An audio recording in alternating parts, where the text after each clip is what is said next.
Hello everyone, welcome, happy Wednesday. I'm so glad to come here and share with you today. Yesterday I did an online workshop called How to Stop Beating Yourself Up, and I wanted to share the information that I did yesterday because there were a lot of people who wanted to join and weren't able to. And I know that this is a great way to get that information out. So I'm here for you today sharing what I shared yesterday. So if you're joining here right now, I invite you to go ahead and share this on your page and on your news feed so that we can get more people here and so we can have people stop beating themselves up. Because I know from my own personal experience, hi Suzanne, that beating yourself up doesn't get you the life that you want, the body that you want, the relationship with food that you want at all. So we're going to talk straight on about how to stop doing this. So let's do this. Okay, so first off, I just want to share, I know that if you've been watching these Facebook Lives, we've been going on a little bit of a journey here. We're talking about body love, we're talking about how to appreciate ourselves, we're talking about how to stop beating ourselves up and things that we can do otherwise. So if you're watching this, I have lived a lot of my life beating myself up. I beat myself up with food, with exercise, with binging, with purging, with the way that I looked at myself in the mirror. I would criticize myself and talk down to myself and just be really, really negative about myself.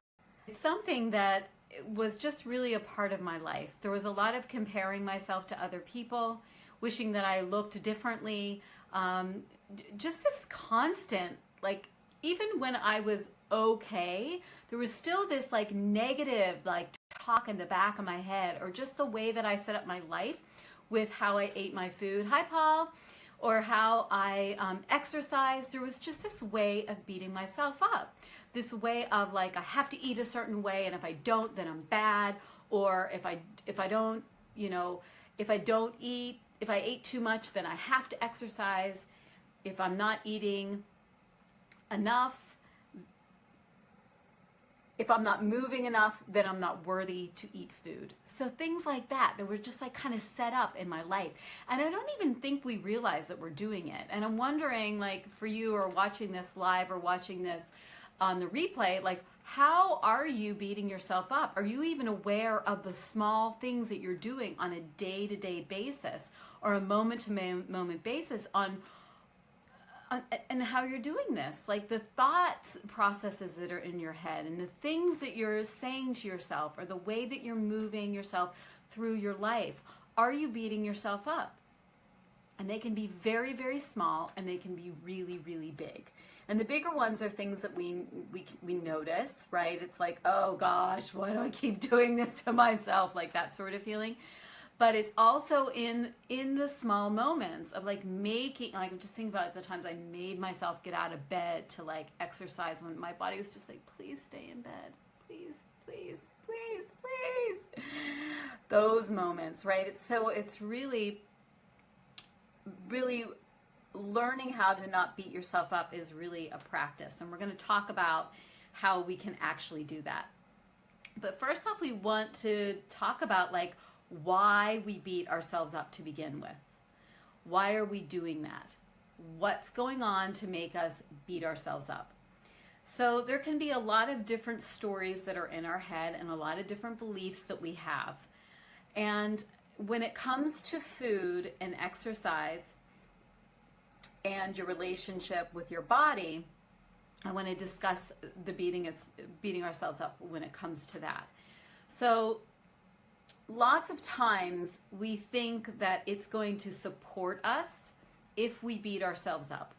So I had an email conversation with a woman just the other day, and she was sharing with me about how she talks negative to herself, or she beats herself up, or I don't know what her languaging was, when she overeats. And my comment was, well, how's that working for you? Like, how is that supporting you to not overeat? And she's like, well, how can I not? I mean, that's what I do, and it's wrong. So how can I not?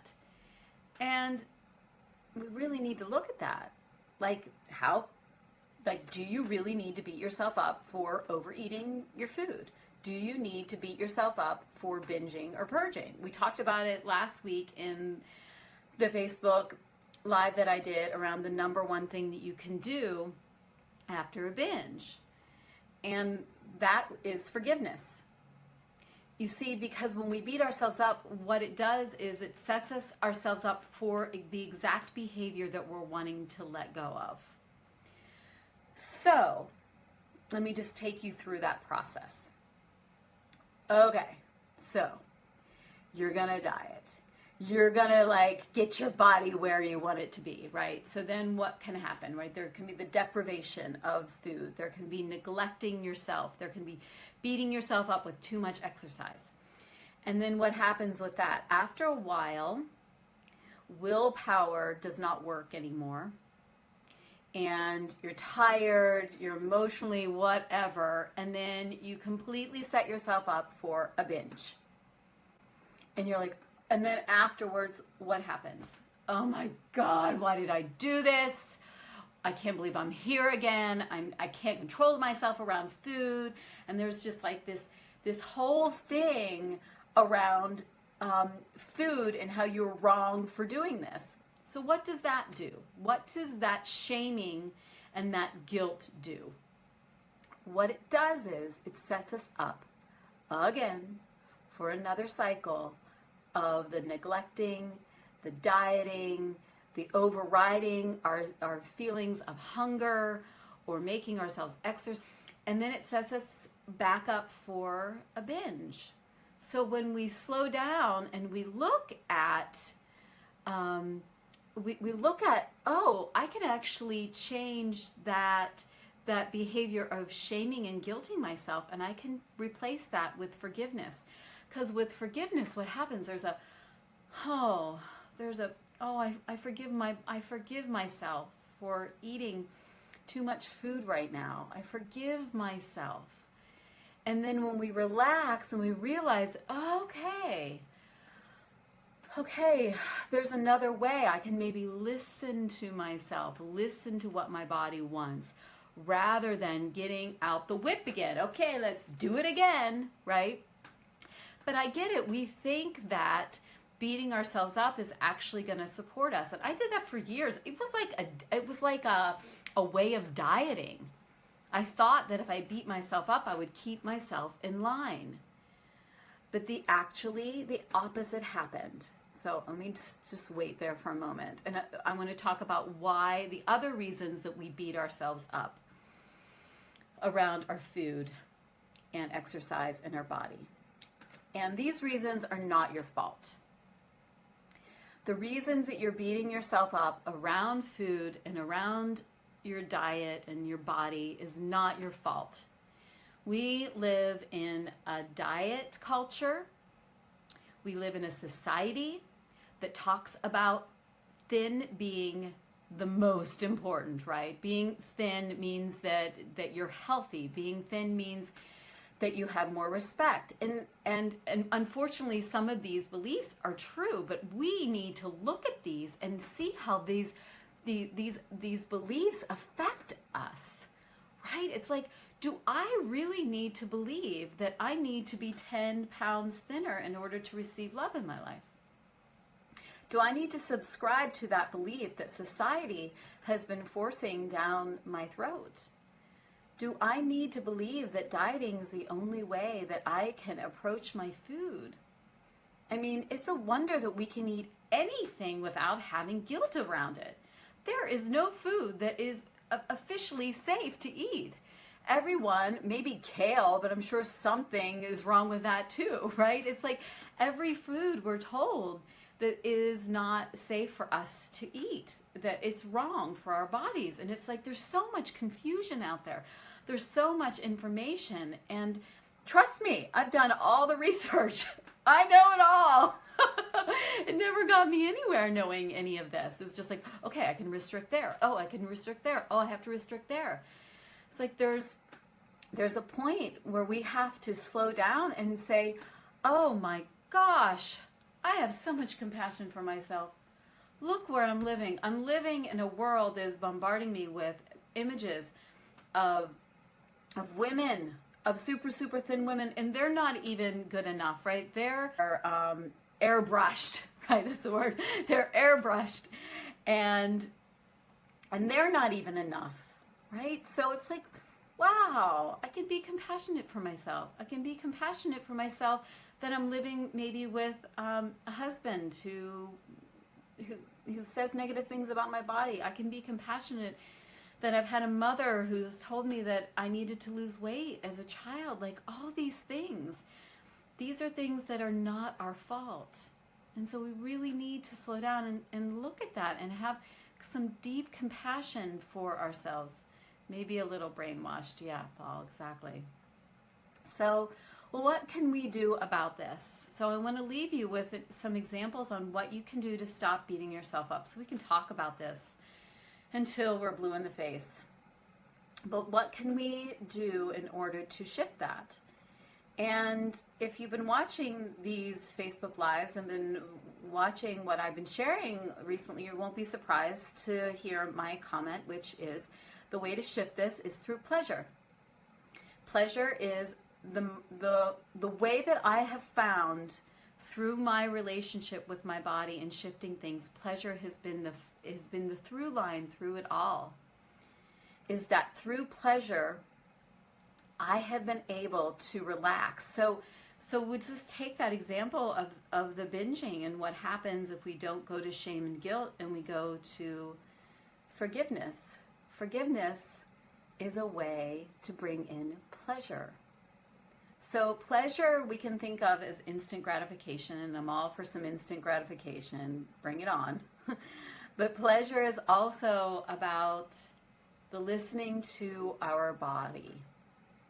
The listening to our body and listening to our body, our intuition, that voice inside our head that says, oh, this is what we're supposed to be doing. This is the way we're supposed to be moving our body. This is the relationship that we're supposed to be in. Like, that is pleasure. When we tap into that authentic voice inside of us, we can live our lives in a completely different way. So what does that look like very specifically? What does pleasure look like very specifically in relationship to our food? Well, it can look like a lot of different ways. It can look like allowing yourself to eat things that you thought were like bad, right? So for years, I chose to let go of eating chocolates and sweets. And at one point, that was a really good decision for me, and it was a very pleasurable decision to let go of that because it gave me so much more space in my life because I couldn't really deal with it in my life. It took over. So it was a pleasurable decision for me to say, you know, I can't deal with this. I'm just going to take chocolate and sweets and put it over here. And when I did that, I got my life back in that moment. It was a really, really key piece in my history of my relationship with my body. Now that's not the case. Now pleasure comes from eating a lot of chocolate whenever I want. And okay, I think we're back. Said it was, hopefully we're connecting. Yes, okay. So now I have it, and now it is about bringing more foods into my life, bringing more foods available to me and feeling safe around them. So I'm able to look at the foods that you're eating and notice, wow, that food doesn't actually work for me. That actually doesn't make me feel good. So, you know, some of those normal culprits can be whatever it is. And for some, it's just when you're eating. And it's not about doing it because you want to lose weight or beating yourself up. It's about because you're listening to your body and what your body wants. Another example about bringing in pleasure is around how you're speaking to yourself and how you're talking to yourself. So we actually can choose how we want to speak to ourselves. We think that our mind is just this like untamed animal and just can rule our life, we can actually slow down and really listen and decide how we want to talk to ourselves. And that's super, super, super, super important. It's like the most important thing about pleasure, bringing pleasure into your life, is self-talk. And we're going to do more about this even next week. And one more piece around bringing more pleasure into your life to stop beating yourself up is choosing self-care. Choosing to make self-care a priority. And, you know, some days can be trickier than others. And some days you have a big chunk of like, oh, luxurious day of just enjoying yourself. And some days it can just be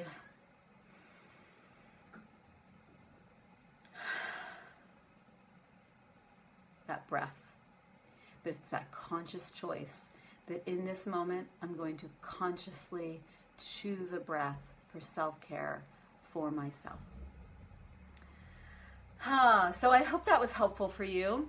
I hope for those who are watching this live, who are just a couple, thank you for being here. And for those who are watching this on the replay, I invite you, and if you're here now, to go ahead and ask me some questions about this. You know, what does this trigger in you? What does this bring up? What does this like? Does it seem like it's crazy? Does it seem like it's like exciting? Does it seem like it's something you do you? And what does it excite in you? I also want to share that I am doing a program called the Pleasure Plan. And the Pleasure Plan is something I'm so super excited about. It's an online program for women, group program. We're diving deep into our relationship with pleasure and our food and our body, movement, self-talk, self-care, sexuality, sensuality. And this is going to be a deep process. And in this program, you get bunch of different video modules. You get to connect with me. You get to support from other women. I feel such an importance of women coming together and connecting in this way. So we all have our relationships with our bodies. And some of us are not realizing that we can support each other, and we really need to come together as women. And I am feeling very called to lead this, and very called for anyone out there who wants to join. So yesterday, in the program that I created, the online workshop, which was about an hour long, I offered a very special coupon code for the Pleasure Plan, which is $200 off the Pleasure Plan, which is also already super low for what you're getting. But I wanted to offer just some incentive to jump in on this. It's just available for another, I guess, 48 hours at this point. So if you're wanting to, go ahead and private message me. If you have any questions about this, let's talk. Let's get on the phone. Let's have a conversation. I want to be able to better support you. If you're watching this to this point, there's a reason for that. And I can help. That's what I do. So reach out to me. I'll put the link in the notes above. And I wish you the most pleasurable day. I wish you a day where you're taking care of yourself and you're being so, so kind to yourself. Have a good day. Much love.